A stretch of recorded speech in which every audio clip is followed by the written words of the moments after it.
Ministre. La parole est à Madame Marie-Christine Verdier-Jouclas. Merci, Monsieur le Président. Avant de poser ma question, je m'associe bien sûr au message de soutien de mes collègues pour les victimes du département de l'Aude.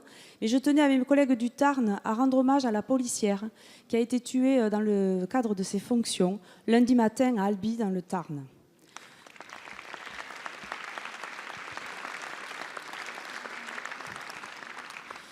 Ma question s'adresse à Monsieur le ministre de l'Action et des Comptes publics. Il y a 10 jours de cela, j'ai organisé une conférence de presse dans mon département pour présenter le budget. Un journaliste n'est pas venu au motif que ce n'était pas assez spécifique pour le Tarn et que ça ne concernait pas les Tarnaises et les Tarnais.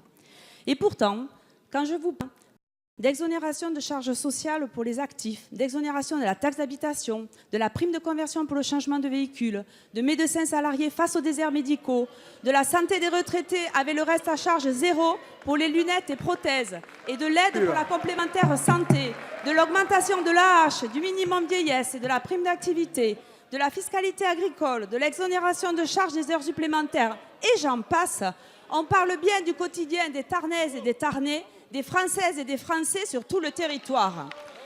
Nous avons un budget de continuité en faveur des personnes les plus fragiles, en faveur de l'activité, du retour de l'emploi. Nous avons un budget en faveur de la transition écologique, de l'éducation et de la sécurité.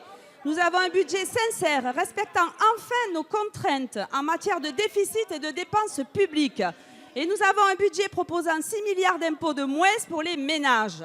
Alors, Monsieur le ministre, face à des oppositions qui agitent sans cesse le chiffon rouge et qui n'ont que de cesse d'opposer les Français et les territoires les uns aux autres, prouvez-vous que nous avons le même objectif et la même ambition, c'est de travailler pour toutes les Françaises et tous les Français et que ce budget, oui, ce budget est bien le budget pour tous et tous les territoires.